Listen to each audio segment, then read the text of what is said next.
Imagine walking into your bathroom right now and just tossing out every single bottle, jar, and tube in your cabinet. Sounds a little crazy, right? Well, a creator named Lisa, who was a total self-proclaimed skincare junkie, did exactly that. After realizing she dropped over $300 on skincare in just a few months, she decided to try a pretty radical 2-week experiment. She completely replaced her entire commercial skincare routine with just 5 medicinal plants grown right in her own backyard. In this explainer, we're going to break down exactly how she pulled this off, the precise preparation methods she used, and honestly, the absolutely critical safety rules you must follow if you ever want to try this garden-to-face skincare approach yourself. So, just to give you some context, her old routine was intense. We're talking a full 9-step process loaded up with vitamin C serums, hyaluronic acid, double cleansers, night creams, the whole shebang. That setup was draining about $85 a month from her wallet. If you do the math, that easily eclipses $1,000 a year. Now contrast that with her experimental botanical routine, just 5 simple plants. The total monthly cost? Literally $0. By trading all those plastic bottles for living, growing things, she wiped out her skincare budget overnight. You know, the catalyst for this entire journey was actually one really simple realization. Lisa was looking at the back of this $65 serum, and she noticed calendula extract listed as the 3rd ingredient. And it just clicked. She asked herself, could I get the same results, or maybe even better, for literally pennies if I just use the actual plant? It's a super fascinating premise, right? Taking the active ingredients we already pay a massive premium for and just going straight to the source. So here is our roadmap for today. First, we'll cover the botanical safety rules. Then, prepping aloe and calendula. After that, prepping rosehip and tea tree. Next, prepping lavender for skin. And finally, we'll dive into the results of the experiment. Let's get into it. All right, Part 1, the botanical safety rules. These are the non-negotiable laws of plant skincare.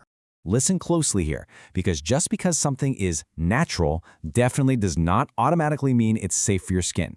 Allergies happen. So, rule number 1, patch test absolutely everything. You need to put a tiny amount of the plant extract on your inner forearm and just wait 24 hours. If it gets red or itchy, it absolutely does not go on your face. Rule 2, beware of photosensitivity, which is so important. We're going to expand on it in just a second. Rule 3 is a big one. Always dilute essential oils. They are incredibly concentrated, and putting them on undiluted is basically a one-way ticket to a chemical burn. Rule 4, if you're dealing with severe conditions like cystic acne or rosacea, talk to a dermatologist. Plants are meant to complement treatments, not replace medical care. And finally, Rule 5, monitor your preservation limits. Fresh plants go bad, guys. You cannot be putting rancid oils or week-old unpreserved aloe on your face. Okay, so let's circle back to photosensitivity, because this is a crucial concept. Certain plant ingredients, like rosehip or citrus oils, actively make your skin way more vulnerable to damage from the sun's UV rays.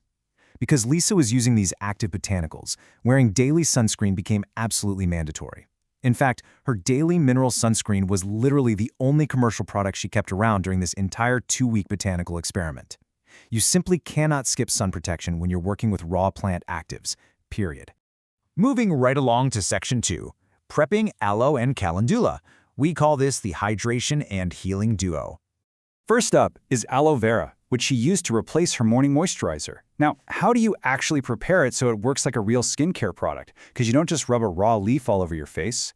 Step 1, you cut a section from a mature outer leaf. Step 2, scoop out that raw, thick gel. Step 3, and honestly, this is the magic secret to getting a good texture, you blend it for exactly 10 seconds. That quickly turns the slimy pulp into this smooth, really luxurious liquid. But pay close attention to Step 4. You must store this in the fridge, and it's only good for a maximum of 24 hours. Without commercial preservatives, fresh aloe goes bad really fast. Sure, prepping this fresh takes about 3 minutes every single morning, but it delivers salicylic acid for gentle exfoliation and deeply hydrating antioxidants, completely free of charge. Next is calendula, which became her evening oil cleanser and anti-inflammatory powerhouse. To make a shelf-stable calendula oil yourself, you have to follow these exact steps. 1. You absolutely must dry the harvested flowers for 24 to 48 hours to remove all the moisture. If you leave water in there, your oil is going to grow mold, and nobody wants that. 2. Pack a jar with the dried petals and cover them completely with organic jojoba oil. Why jojoba? Well, it's a wax ester that perfectly mimics our skin's own natural sebum, which means it isn't going to clog your pores. 3. Let that infuse in a sunny window for 2 weeks, giving it a good shake daily to release those soothing flavonoids. And 4. Just strain it through a cheesecloth. What you're left with is a perfectly shelf-stable, redness-reducing cleansing oil that totally replaced her $28 commercial cleansing balm. All right, Section 3. Let's talk about prepping rosehip and tea tree. These are your natural actives and serums. Rosehip is basically the secret weapon for anti-aging and brightening. It literally contains trans-retinoic acid, which is a natural form of vitamin A, plus a massive dose of vitamin C. Lisa actually used it in 2 specific ways. Internally, she steeped a tablespoon of dried rosehips in hot water for 10 minutes every morning to get her vitamin C from the inside out, like a tea. Then topically, she'd apply 4 to 5 drops of organic rosehip oil as an evening serum right before her aloe gel, really focusing on areas with sun damage and fine lines. This single, super inexpensive botanical seamlessly replaced over $110 worth of commercial vitamin C and retinol serums. Crazy, right? And that brings us to tea tree, the ultimate acne-fighting champion. Now, you must always remember this critical range, 1 to 5%. Honestly, this might be the most important safety warning of this entire explainer. Tea tree oil contains incredibly powerful antimicrobial compounds that just obliterate acne-causing bacteria. But it is highly concentrated. You must never apply it straight out of the bottle undiluted. If you do, it can severely burn you and completely wreck your skin barrier. It has to be diluted down to this safe 1 to 5% range. So how do you safely do that math? Well, for a gentle, full-face 1% dilution, which Lisa would mix right into her aloe gel about 3 times a week, you mix exactly 1 drop of tea tree essential oil into 1 full teaspoon of a carrier oil, like that jojoba we mentioned earlier. For a stronger 5% spot treatment on active breakouts, you mix 5 drops of tea tree oil into 1 teaspoon of carrier oil. When you dilute it properly like this, studies actually show tea tree is just as effective as a 5% benzoyl peroxide treatment, but it's significantly gentler. Now, it takes a little longer to see results, think 2 to 3 weeks instead of just a few days, but you completely avoid all that harsh redness, dryness, and peeling. On to Section 4, prepping lavender for skin. This is the calming finish. So, while the other plants were definitely the heavy-lifting workhorses, lavender brought the luxury. Method 1 is creating a lavender water, also known as a hydrosol. You just steep fresh lavender in just boiled water for 15 minutes, strain it, and pop it in the fridge. That gives you an incredibly refreshing daytime toner. Method 2 is for a really calming night treatment. You safely mix just 2 drops of lavender essential oil into 2 full tablespoons of that pre-blended aloe gel.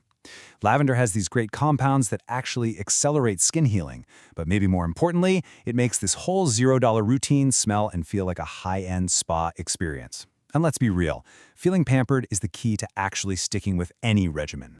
And finally, Section 5, the results of the experiment in the final verdict. Let's see how it all played out. When we look at the results, the realistic trade-offs of natural skincare become super clear. Her skin was noticeably more hydrated and plump, all thanks to the aloe and rosehip. Her overall texture smoothed out gently, and her redness, something she had struggled with for literally years, drastically decreased because of those potent anti-inflammatory properties from the calendula and lavender. However, as you can see, her fine lines didn't magically vanish, and her pore size didn't shrink. And you know what? That's just biology. The natural retinoic acid in rosehip definitely works, but it takes way longer than 2 weeks to actually remodel collagen, and pore size is largely genetic anyway. It's just a really grounded, realistic look at what plants can and cannot do for you quickly. But hey, the financial results, those are absolutely indisputable. Every single day she did this experiment, she kept about $2.80 right in her pocket.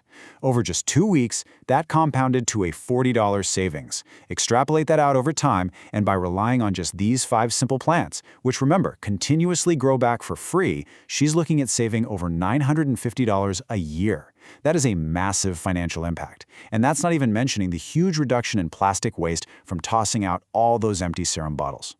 Ultimately, Lisa decided to keep the best parts of this routine, like the fresh aloe moisturizer and that calendula oil, while choosing to bring back just a few targeted commercial products, but this time by choice, not by default. Doing this fundamentally changed how she looks at an ingredient label. So, I gotta leave you with this question to think about. After seeing the meticulous preparation required, the really strict safety rules you have to follow, and the undeniable financial and skin benefits we just went over, would you actually trade your expensive bathroom bottles for backyard botanicals? Are you ready to see what kind of skincare is growing right outside your door? Let that sink in, and we'll catch you next time on The Explainer.